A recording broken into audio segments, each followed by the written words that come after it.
સૌપ્રથમ આપણે આદિવાસી છે. આજે હું ધારાસભ્ય બન્યો છું તો ધારાસભ્યમાં કદાચ મને કોઈ પાર્ટી ટિકિટ આપી દેતે પણ મારો આદિવાસીનો જાતિનો દાખલો હું નહીં મૂકતે તો આજે મારું ફોર્મ પાસ થવાનું હતું ભાઈ. મેં જાતિનો દાખલો નહીં મૂકતે તો આજે મારું ફોર્મ પાસ થતે. જોરથી બોલો ભાઈ, ખબર હોય એ લોકો. મને કોઈ પણ પાર્ટી ટિકિટ આપી દેતે કે ચૈતરભાઈ તમે ડેડિયાપાડા વિધાનસભા લડો અને મારો આદિવાસીનો દાખલો જાતિનો દાખલો મેં ફોર્મમાં નહીં જોડું તો મારું ફોર્મ પાસ થવાનું હતું? નહોતું થવાનું ને. એટલે જ કેમ છું આજે જયારે અમે અમારા આદિવાસીના દાખલા પરથી ધારાસભ્ય બન્યા છે ત્યારે જ અમે સમાજનું બોલીએ છીએ ને ત્યારે જ આખું ગુજરાત આજે ચૈતર વસાવાને ઓળખે છે. મિત્રો, અમે જાહેર સિવિલ હોસ્પિટલ એટલે કે છોટાઉદેપુરની હોસ્પિટલની મુલાકાત લીધી. જાણો છો બધા, સમાચારમાં આવ્યું તો તમે જોયું હતું ને. હોસ્પિટલની મુલાકાત લીધી. આટલો મોટો જિલ્લો હોવા છતાં આદિવાસી વિસ્તાર હોવાના નાતે હોસ્પિટલમાં પ્રસૂતિ માટે ગાયનેક જગ્યા ખાલી, ગાયનેક ડોક્ટર ના મળે. આવી પરિસ્થિતિ આપણી છે. ગયા વર્ષે જયારે આ વિસ્તારમાં શાળા પ્રવેશોનો કાર્યક્રમ ચાલતો હતો, એક ધવલ પટેલ નામના ખાણ ખનીજ ગુજરાત સરકારના સચિવશ્રી આ વિસ્તારમાં આવ્યા. એમણે પણ સરકારને રિપોર્ટ કર્યો કે આ વિસ્તારમાં શિક્ષકો નથી, શાળાઓ નથી. હું થોડા વખત પહેલા આ વિસ્તારમાં મુલાકાતે હતો ત્યારે એક આદર્શ નિવાસી શાળાની મુલાકાતે ગયો. એ વિસ્તારમાં મુલાકાતે ગયો ત્યારે ત્યાં તમામ શિક્ષકો હિન્દી ભાષીના હતા. ત્યાંથી થોડા દૂર હું નીકળ્યો તો રસ્તામાં જે આપણી દીકરીઓ, આદિવાસી દીકરીઓ માટે જે સરસ્વતી સાધનાની શાળાની, સરસ્વતી સાધના યોજનાની જે સાયકલો હોય તે આવા ખેતરમાં કાટ ખાઈને પડી હતી. થોડા વખત પહેલા હું છોટાઉદેપુર ને કૌમટ આવ્યો હતો ત્યારે મારા ઘણા ખેડૂત આગેવાનો મને મળવા માટે આવ્યા હતા. એમણે કીધું કે સાહેબ, અમારી નદીમાં જ અમે ટ્રેક્ટર લઈને રેતી કાઢવા માટે ગયા હતા, અમારું ઘર બાંધવાનું છે, અમારા ટ્રેક્ટરો જમા કરી લીધા છે, અમને છોડાવી આપો. તો એક બાજુ હજારો ટન રેતી અહીંથી નીકળીને જતી હોય અને અમારા લોકો લેવા જતા હોય ત્યારે ટ્રેક્ટરો જમા કરી દેવામાં આવે. થોડા વખત પહેલા હું કૌવાટના તુરખેડા વિસ્તારમાં મુલાકાત માટે આવ્યો તો એક બેન પ્રસૂતિમાં હતી, સગર્ભા હતી અને પ્રસૂતિની પીડા થઈ અને એટલી પીડા થઈ તમે કલ્પના કરો કે રોડ નહીં હોવાના કારણે, 108 નહીં પહોંચવાના કારણે આપણી બેનનું રસ્તે મૃત્યુ થઈ ગયું. ત્યારે મેં કહેવા માંગુ છું કે આપણે મૂળ માલિક છે. આપણે દેશની આઝાદીમાં આપણા પૂર્વજો શહીદ થઈ ગયા, દેશના વિકાસમાં આપણે આટલું બધું આપ્યું, તો કેમ આ સરકારો આપણી સાથે આ અસમાનતા કરે છે? એનો પણ આપણે ચિંતન મનન કરવું પડશે અને આવનારા દિવસોમાં એના માટે પણ આપણે બધા એક થઈને અવાજ બનવું પડશે.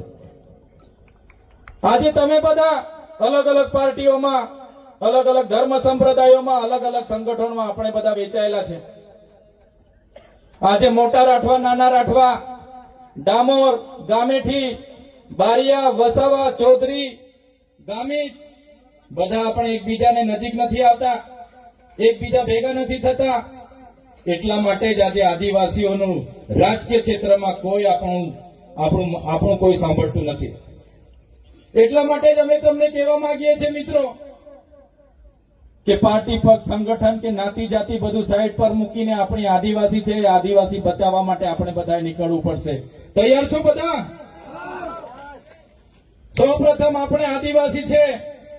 આજે હું ધારાસભ્ય બન્યો છું તો ધારાસભ્યમાં કદાચ મને કોઈ પાર્ટી ટિકિટ આપી દેતે પણ મારો આદિવાસીનો જાતિનો દાખલો હું નહીં મૂકતે તો આજે મારું ફોર્મ પાસ થવાનું હતું ભાઈ.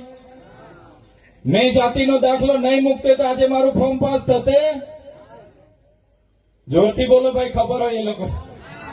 મને કોઈ પણ પાર્ટી ટિકિટ આપી દેતે કે ચૈતરભાઈ તમે ડેડિયાપાડા વિધાનસભા લડો અને મારો આદિવાસીનો દાખલો, જાતિનો દાખલો મેં ફોર્મમાં નહીં જોડું તો મારું ફોર્મ પાસ થવાનું હતું? નહોતું થવાનું ને. એટલે જ કેમ છું આજે જયારે અમે અમારા આદિવાસીના દાખલા પરથી ધારાસભ્ય બન્યા છે ત્યારે જ અમે સમાજનું બોલીએ છીએ ને ત્યારે જ આખું ગુજરાત આજે ચૈતર વસાવાને ઓળખે છે. મિત્રો, અમે જાહેર મંચ પરથી છાતી ઠોકીને કેમ છું વસાવાને રોકશે, જે દિવસે મારા આદિવાસી સમાજનું બોલતા મારી પાર્ટી પણ મને રોકશે, એ દિવસે પાર્ટીના પાટિયા સૌથી પહેલા ચૈતર વસાવા ઉતારી દેશે. પહેલા મારો સમાજ, જેમણે મને ધારાસભ્ય બનાવ્યા છે, જેમણે મને પ્રમાણપત્ર આપ્યું છે, અને પછી પક્ષ પાર્ટી આવશે. આવી રીતના તમામ નેતા જે દિવસે વિચારતા થશે તે દિવસે આપણું સમાજ આગળ આવશે. આજે તમે જોઈ લો, આપણું પ્રતિનિધિત્વ કાં છે, આપણા નેતાઓ કાં છે? અહીંયા ટપાલ આપવા વાળાની ભરતી થાય એટલે બધા ટપાલીઓ બહારથી આવે. અહીંયા તલાટી ક્લાર્કની ભરતી થાય એટલે બધા લોકો બહારથી આવે. અહીંયા ગ્રામ સેવકની, ટીડીઓની, મામલતદારની ભરતી થાય, બધા લોકો બહારથી આવે. અહીંયા એક ભીડગાર્ડની પણ ભરતી થાય છે, એ ભીડગાર્ડો પણ બધા બહારથી આવે. આવે છે કે નથી આવતા? જે લોકો બહારથી ભરતી થઈને આવે છે એ બિચારાને એટલી ખબર નથી રહેતી આ હાથ છે, હેજડો છે, મોવડો છે કે ખાકરો છે, તો પણ એ લોકો લાગી જાય છે. તો શું આપણા છોકરાઓ નહીં લાગે?